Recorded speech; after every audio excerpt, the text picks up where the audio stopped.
Michael Masuta. Alet van Rensberg is our veteran reporter here at eNCA, and she has covered De Kock's trial extensively. She's also met with him dozens of times since his imprisonment. And we will talk to her now about the outcome of this. But first, Alet, I understand that in the last few minutes, Julian Knight, who we know is Eugene De Kock's lawyer, has spoken to you. What's he had to say in response to this? Well, he said he'll take the matter on review. He also said that he's not going to discuss his strategy with us, which I think makes sense, but he also said he'll see the minister in court. He also mentioned that the requirement of family, discussing the issue with the families was not part of the parole conditions when Eugene De Kock applied for parole, and that the Criminal Procedures Act was only amended later to add that as a condition. So how exactly he's going to take this forward, we don't know, but we do know that obviously he's not going to let the matter just leave it just at that. On what grounds is he likely to contest the minister's postponement? Well, it could be because of this change in the Criminal Procedures Act, about the families not being consulted. And then the fact that I think, according to what he's told me before, is that Eugene De Kock actually complies with every single requirement for parole. He's been behind bars for 20 years. Exactly how he's going to go forward, we'll have to wait and see. But you mentioned something a little earlier when we were discussing this issue, and that is about which families are likely to have a say. Yes. Well, that's going to be very interesting because emotionally, obviously, it affects all the families.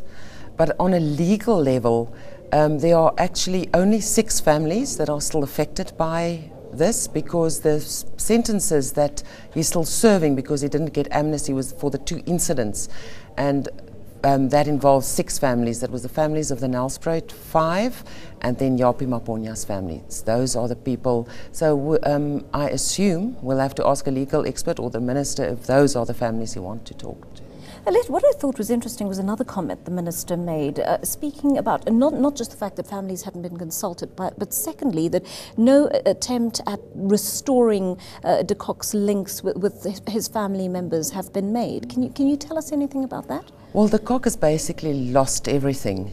He's got no money, he's got no possessions, he's got no family. His family, we know, left years ago. I think it was shortly after his arrest, they left the country. I think one can understand why. Maybe if your kids are small, I think would you want your kids to be brought up with this, their father's position hanging over their heads? He hasn't seen his children in 20 years. So, yes, I know that's something, and I do know that his family has always been very important to him. He doesn't really discuss his family, but I know they're very important to him. So that's one thing, yes, as far as I know, nothing from correctional services side or anyone's side to assist with that, with his close family. He divorced his wife, but still, his children are with his wife. Alet, this issue of reparations came up as well. I mean, he wouldn't really be in a position, would he, to be able to pay reparations, or could that take some other form of payment, perhaps? Well, one will have to see what they mean by reparations. What I do know is when his biography was written by Jeremy Gordon, A Long Night's Damage, the order was that the proceeds of the book, must go to the families of the victims. So exactly what's happened there, I don't know, but that was what he said he wanted to happen, that money would go to the victims. The minister spoke about progress and favourable reports about De Kock in prison, but he didn't really go into any kind of detail on that. Would you have any idea of exactly what sort of rehabilitation he's undergone?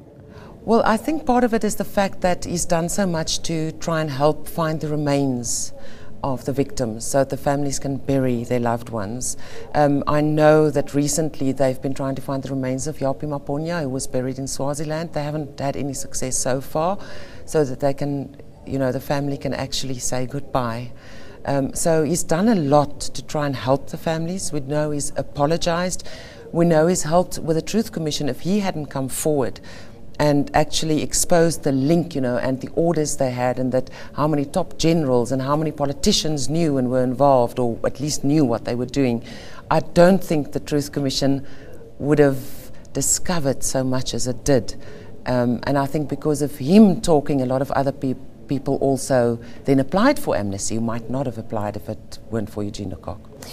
We are running out of time, but one final question. An individual he's previously lashed out at is former President F.W. de Klerk. What is Eugene De Kock's beef with F.W. de Klerk? You know, I cannot speak on behalf of Eugene De Kock. What I can tell you is even during the trial, he lashed out at him. And what I gather, reading between the lines, is that there was a lot of anger. I don't know whether it's still like that, what there was at the time, that during the negotiations between the then National Party and the ANC, he felt that late former President Nelson Mandela and the ANC made sure that their fighters, you know, the eNCA soldiers, were looked after in a new dispensation, you know, for whatever they did. And he felt that F.W. de Klerk didn't look after, even though he was maybe not in a position to have known everything because of the positions he held in the National Party.